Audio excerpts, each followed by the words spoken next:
공모주 퍼펙트 투자 전략 출간에 이어 유튜브 채널, 네이버 블로그, 소유보다 경험을 운영하고 계신 국내 최고의 공모주 전문가 아이언님을 다시 모셨습니다. 역대급 공모주 큰 장이 열렸던 7, 8월을 곱씹으면서 9월 이후 공모주 퍼펙트 투자 전략을 아이언님과 함께 말씀 나눠보도록 하겠습니다.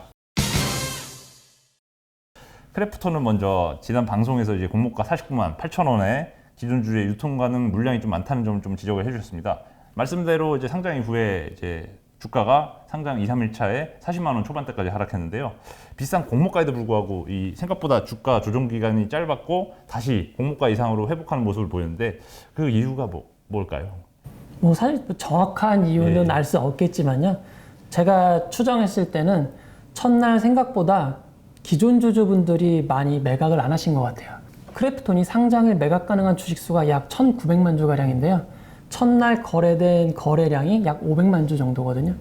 대부분의 경우에 상장을 하면 거래가 정말 활발하게 일어납니다. 근데 크래프톤 같은 경우에는 1차 거래량이 보통 상장 종목들의 거래량에 비하면 조금 적은 수준이었거든요. 이걸 감안할 때 기존 주주들이 적극적으로 매각을 하지 않았고 그에 따라서 주가가 급하게 추락하진 않았다라는 생각이 듭니다. 네. 크래프톤은 이제 그 보호예수 의무 보유 확약 물량 기준에 의하면 1개월과 3개월의 물량이 집중적으로 좀 몰려 있는데요. 9월 10일, 11월 10일 전후로 차익 실현 물량을 좀 조심해야 될 구간 같습니다.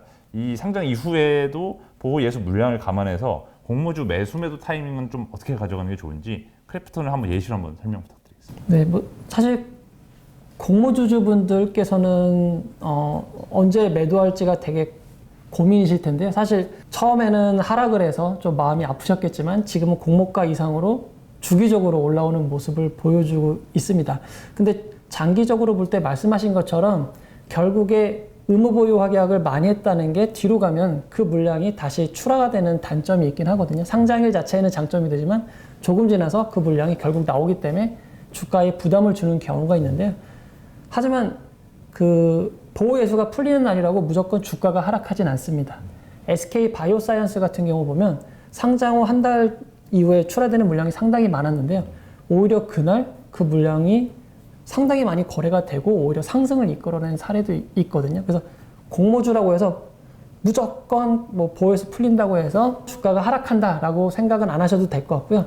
만약에 좀 더 이거를 관심 있게 보시려면 그 보호예수가 풀리는 전날이나 전전날을 좀 보시면 힌트가 될 수가 있는데요. 보호예수가 될 때 대량으로 매도가 나올 거를 두려워하면 그 전날이나 전전날부터 약간 하락하는 경우가 있습니다. SK 바이오사이언스 같은 경우에는 전날에 보호예수가 풀리는 전날에 오히려 소폭 상승한 사례가 있었거든요. 이런 점을 잘 고려하시고 판단하시면 도움이 될 것 같습니다. 네. 보호예수 물량 자체가 풀려도 반드시 주가가 내려가는 건 아니지만 내려갈 가능성이 높은 경우는 보호예수 물량이 풀리기 전 거래일이나 직전 거래일, 전전 거래일에서 주가가 내려가는 경향이 좀 있다. 네. 말씀 주셨습니다.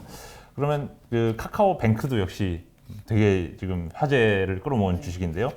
이 당시 공모가 산정과 관련해서 되게 이제 증권가 내부에서도 의견이 분분했던 걸로 기억이 됩니다. 카뱅 주가는 이제 시장에서는 은행이다 아니면 금융 플랫폼이다 이 의견이 극단적으로 좀 갈리는 것 같은데 아이언님의 개인적인 그 카카오뱅크를 바라보는 시각을 다시 한번 공유해 주실 수 있나요?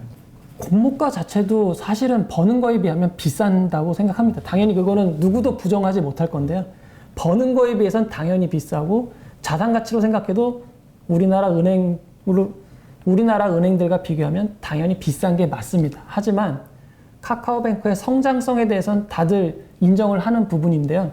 얼마만큼 빠르게 성장하고 얼마만큼 이익의 크기를 늘려갈 거냐에 대해서는 서로의 생각이 조금씩 다른 것 같습니다. 그렇기 때문에 주가를 바라보는 시선이 매우 다를 수밖에 없는데요. 극단적으로 현재 버는 것과 가진 가치만 집중하면 공모가도 터무니없이 비싸다는 얘기가 나올 것이고요. 카카오뱅크의 현재는 이렇지만 미래의 모습이 플랫폼으로서 충분히 시장 지배적인 입장을 차지한다고 생각하면 지금의 주가도 싸다는 분석이 나올 수가 있습니다. 하지만 일반 투자자분들이 그걸 정확하게 맞추거나 예상하기는 쉽지 않은 거죠. 예, 맞습니다. 예측보단 일단 당장은 은행으로서 버는 거에 비하면 고평가지만 또 플랫폼으로서의 성장성 또한 인정해 주시고 계십니다. 근데 저는 인정을 한다기보다는 예. 그러니까 만약에 저는 아니라고 생각했는데 예, 예. 세상이 다 맞다라 그러면 예. 따라가야죠. 예, 맞습니다. 국내 이제 대형 공모자면 외국인들이 이제 초반부터 적극적으로 차익 매도에 나서는 이제 그런 모습을 많이 보였는데 오히려 카카오뱅크 같은 경우는 상장 첫날 외인 지분이 4.7%에서 5.3%까지 늘었습니다. 이게 이 외국인마저 이제 보유 지분을 늘려가는 추세라는 점을 감안하면은 이 카카오뱅크 향후 주가 추이를 저희가 우정사업본부처럼 이제 블록 딜을 걱정을 할 필요가 있는 건지 한번 의견 부탁드리겠습니다. 공모주 상장일에는 뭐 거의 국룰이라고 할 수 있는데요. 외국인은 받은 지분을 팔고요. 거의 90% 가까이 상장 당일 매각하고요. 약간 대형 IPO 같은 경우는 뭐 따상을 한다든가 이런 경우에는 뭐 나눠서 팔기도 하지만 대부분의 경우에 빠르게 이익을 실현합니다. 그런데 카카오뱅크는 너무나 의외였던 게 저 항상 상장을 하면 계속 거래원을 보고 있거든요. 예. 거래원에 갑자기 외국인 매수가 빨간색이 들어와서 저도 예. 진짜 깜짝 놀랐거든요. 예. 이게 어떻게 왜 들어오지라고 생각했는데 그게 일시적이 아니라 뭐 그날 매수원을 계속 지속적으로 보신 분들은 아시겠지만 숫자가 계속 커져가는 거죠. 너무나 이해 안 가게. 그래서 결국 상한가까지 만들어냈는데요. 제 기억으로 거의 400만 주 이상을 매수한 걸로 기억합니다.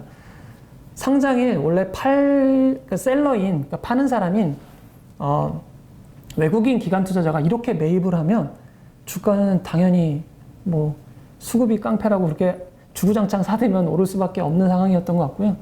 좀 아쉬운 점은 엊그제 다시 거의 360만 주인가? 그 정도 다시 매물이 나왔거든요. 그러니까 결국 초기에 끌어올린 그 세력들이 많이 빠져나간 게 아닌가 하는 아쉬움은 있습니다. 이거를 저희 개인 투자자나 뭐 우리나라 기관 투자자들이 수익을 냈으면 참 좋았을 텐데 하는 생각도 듭니다. 그러니까 처음에는 공모주주들이 좀 몇몇 기관에서 상당히 카카오뱅크를 고평가라고 본 영향도 있었고 그리고 초반에 상승을 하다가 조금 떨어지니까 불안한 마음에 매도를 많이 서두르셨어요. 그래서 털렸다라는 표현도 많이 쓰셨는데요. 첫날 특히 주가 장중 추이가 그랬죠. 돈을 분명히 이게 익절인데 뭔가 쓰라린 익절 돈을 벌었는데 이게 참 기분이 묘했다라는 전 댓글 반응을 많이 봤거든요. 근데 결국에는 이렇게 첫날에는 외국인들한테 많이 팔았는데 엊그제는 결국에는 그 외국인들이 전부 팔고 그걸 다시 개인 투자자들이 비싸게 사들인 결과가 돼서 앞으로 주가는 알 수 없지만 좀 반대가 됐으면 더 좋았을 텐데라는 생각도 듭니다. 예. 최근에 또 정부가 가계 부채 대책으로 이제 카카오뱅크의 빠른 성장세의 이제 핵심 동력이던 뭐 주담대라든지 신용대출, 전세대출을 좀 막는 이제 분위기인데요. 개인적으로 카카오뱅크의 좀 사업적인 전망을 어떻게 보시나요? 저는 카카오뱅크의 플랫폼 가치를 높게 보시는 거는 저는 좋게 생각하는데요. 근데 사실 플랫폼의 가치로 따지면 이제 상장을 준비하고 있는 카카오페이가 더 전 넓다고 생각하거든요. 카카오뱅크는 어찌됐건 대출과 은행 기반으로서 결국에는 뭐 샌드박스라고 해가지고 규제에 뭐 탈피할 수 있는 여러 가지 제도도 있긴 하지만 이 규제에서 많이 자유로울 수 없는 반면에 관리해야 될 것도 많지만 카카오페이는 그런 면에서 좀 더 자유롭지 않나라는 개인적인 생각을 하고 있습니다. 그래서 카카오 그룹 입장에서도 카카오뱅크와 카카오페이의 이 롤을 정확히 어떻게 할 건지 둘 다 어떻게 보면 어찌됐건 차세대 플랫폼이잖아요. 이 둘의 간의 관계에 대해서 정확하게 좀 뭐 나눠야 되지 않나라는 생각이 듭니다. 원래 카카오페이가 이제 8월 2일에 증권 신고서를 제출했지만 기업 가치 고평가 논란이 불거졌고 금감원이 정정 신고서 제출을 요구하면서 결과적으로 상장 일정이 10월로 지금 연기된 상황인데요. 이 평가 방식 자체도 EV 세일즈라는 좀 기존의 이제 공모주에서는 찾아보기 힘들었던 기업 가치 산정 방법을 사용하고 있습니다. 그 카카오페이 공모가 한번 고평가 논란 완전히 좀 해소된 거라고 보시나요? 누가 봐도 고평가라고 할 수밖에 없죠, 사실. 그러니까 아까 카카오뱅크랑 비슷한데요. 지금만 놓고 보면 솔직히 고평가일 수밖에 없는데 결국에 플랫폼으로 돼서 얼마나 빠르게 돈을 벌 거냐 그거에 대해서 판단은 서로 다 다를 것 같습니다.